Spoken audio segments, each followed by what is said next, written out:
ਅੱਛਾ, ਹੁਣ ਅਟਾਰਨੀ ਟੇਕ ਕਹਿਣਾ ਜੀ, ਜਿਹੜੇ ਲੋਕ ਇਸ ਟਾਈਮ ਸਿਸਟਮ 'ਚ ਨੇ ਉਹਨਾਂ ਨੂੰ ਮਤਲਬ ਇਹ ਹੁਣ ਸਿੱਧੀ ਸਪਸ਼ਟ ਹਦਾਇਤ ਆ ਵੀ ਆਪਣੇ ਐਡਰੈਸ ਸਿੱਧੇ ਕਰ ਲਓ। ਮੇਰੇ ਵੀਰੋ, ਆਪਣੇ ਐਡਰੈਸ ਪਲੀਜ਼ ਸਿੱਧੇ ਕਰ ਲਓ, ਨਾ ਸੱਜਣ ਮਿੱਤਰ ਕਿਸੇ ਦੇ ਆਖੇ ਲੱਗਿਓ।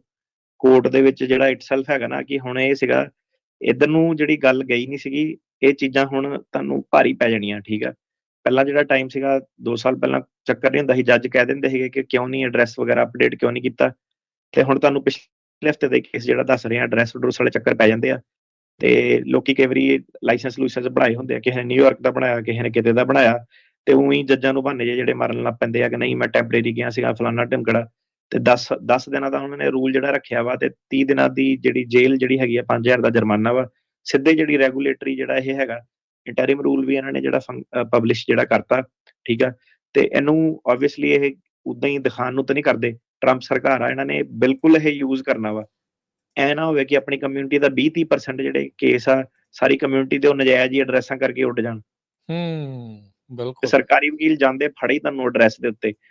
ਠੀਕ ਆ, ਉਹਨਾਂ ਨੂੰ ਤਾਂ ਬਹਾਨਾ ਜਿਹੜਾ ਉਹ ਚਾਹੀਦਾ, ਉਹ ਤਾਂ ਆਲਰੇਡੀ ਤੱਤੇ ਫਿਰਦੇ ਆ ਇਸ ਮਾਮਲੇ ਦੇ ਵਿੱਚ ਵੀ ਇੱਦਾਂ ਜਿਹੜਾ ਉਹ ਚੀਜ਼ ਕਰੀਏ।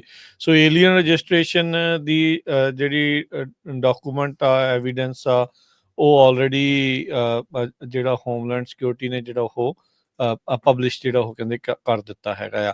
ਅੱਛਾ, ਇਹਦੇ ਵਿੱਚ ਫਿਰ ਹੁਣ ਅੱਗੇ ਕੀ ਹੈਗਾ ਆ? ਸੋ ਕਰੰਟ ਰੈਗੂਲੇਸ਼ਨਸ ਕੀ ਆਖਦੀਆਂ, ਤੇ ਹੁਣ ਕੀ ਫਿਰ ਉਹਦੇ ਵਿੱਚ ਨਾਲ ਚੇਂਜਿਸ ਆ, ਕਿਹੜੇ ਫਾਰਮਸ ਵਗੈਰਾ ਆ, ਜੇ ਥੋੜਾ ਇਹਦੇ ਬਾਰੇ ਵੀ ਹੁਣ ਦੱਸੋ ਜੀ। ਸੋ ਕਰੰਟ ਕਾਨੂੰਨ ਤੇ ਇਹੀ ਕਹਿੰਦਾ ਸੀਗਾ ਕਿ 30 ਦਿਨਾਂ ਦੇ ਅੰਦਰ ਅੰਦਰ 14 ਸਾਲ ਦੇ ਉਮਰ ਹੋਣ ਤੇ ਤੁਸੀਂ ਫਿੰਗਰਪ੍ਰਿੰਟ ਜਿਹੜੇ ਕਰਨੇ ਆ। ਜਿਹੜੇ ਲੋਕੀ 14 ਸਾਲ ਦੀ ਉਮਰ ਤੋਂ ਜ਼ਿਆਦਾ ਦੇ ਆ, ਤੇ ਉਹਨਾਂ ਨੇ 30 ਦਿਨਾਂ ਦੇ ਅੰਦਰ ਅੰਦਰ ਜਦੋਂ ਅਮਰੀਕਾ 'ਚ ਉਹਨਾਂ ਨੇ ਐਂਟਰ ਕੀਤਾ, ਤੇ ਉਹਨਾਂ ਨੇ ਰਜਿਸਟ੍ਰੇਸ਼ਨ ਤੇ ਫਿੰਗਰਪ੍ਰਿੰਟਿੰਗ ਜਿਹੜੀ ਕਰਨੀ ਆ।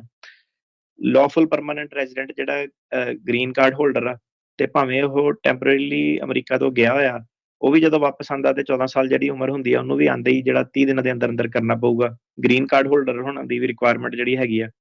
ਕੋਈ ਵੀ ਕਹਿੰਦੇ ਜਿਹੜੇ ਪੁਰਾਣਾ ਤੁਹਾਡਾ ਐਵੀਡੈਂਸ ਸੀਗਾ ਉਹਨੂੰ ਸਰੈਂਡਰ ਕਰ ਦੇਣਾ, ਰਜਿਸਟ੍ਰੇਸ਼ਨ ਦਾ ਨਵਾਂ ਵਾਲਾ ਐਵੀਡੈਂਸ ਜਿਹੜਾ ਯੂਜ਼ ਕਰਨਾ। ਇਹ ਚੀਜ਼ 'ਚ ਵੀ ਉਹ ਸਿਆਣੇ ਆ ਕਿ ਸਾਰੇ ਜਾਣੇ ਉਹ ਸਿਸਟਮ ਦੇ ਵਿੱਚ ਇੱਕ ਡੇਟਾਬੇਸ ਦੇ ਵਿੱਚ ਲੈ ਕੇ ਆਉਣਾ ਚਾਹੁੰਦੇ ਆ ਕਿ ਹਰੇਕ ਜਾਣੇ ਦਾ ਪਤਾ ਹੋਵੇ ਕੌਣ ਕਿੱਦਾਂ ਵਾ, ਕਿੱਥੇ ਰਹਿ ਰਿਹਾ। ਮੇਰੇ ਹਿਸਾਬ ਨਾਲ ਗੱਲਾਂ ਕੀ ਜਾਊਗੀਆਂ ਕਿ ਹੁਣ ਏਦਾਂ ਜਾਊਗੀਆਂ ਕਿ ਮੰਨ ਲਓ ਕਿ ਬੰਦੇ ਨੇ ਐਡਰੈਸ ਆਪਣਾ ਦਿੱਤਾ, ਰਾਈਟ, ਉਹਦਾ ਕੇਸ ਫੇਲ ਹੋ ਗਿਆ, ਅਪੀਲਾਂ ਪੂਲਾਂ ਹਾਰ ਗਿਆ, ਤੇ ਸਰਕਾਰ ਨੂੰ ਪਤਾ ਉਹ ਕਿੱਥੇ ਰਹਿ ਰਿਹਾ, ਤੇ ਸਿੱਧੇ ਜਾ ਕੇ ਉੱਥੋਂ ਦੀ ਚੱਕ ਸਕਦੀ ਆ। ਹੁਣ ਜੇ ਬੰਦੇ ਨੇ ਝੂਠ ਬੋਲਿਆ ਹੋਇਆ, ਸੱਜਣ ਮਿੱਤਰ ਨਾਲ ਕੋਆਪਰੇਟ ਕਰ ਰਹੇ ਆ, ਕਿਸੇ ਦੇ ਘਰੇ ਰਹਿ ਰਿਹਾ, ਤੇ ਕਿਸੇ ਨੇ ਆਪਣੇ ਐਡਰੈਸ ਐਡਰੈਸ ਦਿੱਤੇ ਆ, ਉਹਨਾਂ ਦੇ ਇਹ ਕਹਿੰਦੇ ਕ੍ਰਿਮੀਨਲ ਜਿਹੜੀਆਂ ਸਜ਼ਾਵਾਂ ਲਾਣੀਆਂ। ਠੀਕ ਆ, ਹੁਣ ਜੇ ਸਿਟੀਜ਼ਨ ਬੰਦਾ ਵੀ ਜਾਣ ਕੇ ਆਪਣਾ ਐਡਰੈਸ ਐਡਰੈਸ ਦੇ ਕੇ ਘਪਲਿਆਂ 'ਚ ਪਾਰਟੀਸਪੇਟ ਕਰ ਰਿਹਾ, ਉਹਨੂੰ ਵੀ ਪ੍ਰੋਬਲਮ ਆਊਗੀ। ਤਾਂ ਤੁਸੀਂ ਵੀ ਕਿਸੇ ਦੇ ਆਪਣੇ ਐਡਰੈਸ ਐਡਰੈਸ ਆਪਣਾ ਕਿਸੇ ਨੂੰ ਨਹੀਂ ਦੇਣਾ। ਠੀਕ ਆ, ਕਿਸੇ ਦੀ ਹੈਲਪ ਕੀਤੇ ਗਏ ਆਪ ਨਾ ਵਿੱਚ ਜਿਹੜਾ ਰਗੜ ਹੋ ਜਾਓ, ਉਹਨੂੰ ਫਰਾਡ ਜਿਹੜਾ ਮੰਨ ਰਹੇ ਆ। ਅਗਲੇ ਸਿੱਧੇ ਕਹਿ ਰਹੇ ਆ ਕਿ ਸਾਨੂੰ ਐਡਰੈਸ ਵਗੈਰਾ ਜਿਹੜਾ ਸਿੱਧੇ ਤੇ ਕਲੀਨ ਸਾਨੂੰ ਚਾਹੀਦਾ।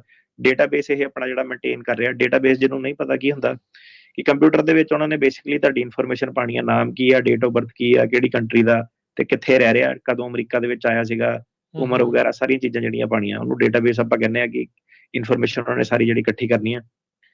ਤੇ